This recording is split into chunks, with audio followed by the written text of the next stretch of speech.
Hello everyone, and today I'll show you how to connect your JBL Tune Beam earbuds to your iPhone. So first of all, take out your headphones from the case, and as you see, they start to flash with a blue light.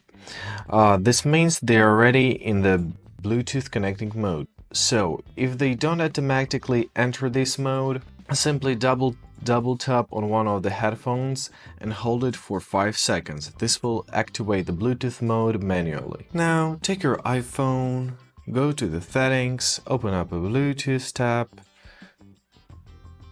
turn it on, and now your iPhone will start searching for the devices. So as soon as JBL Tune Beam device appears, simply click on it, and after a few seconds your earbuds will connect.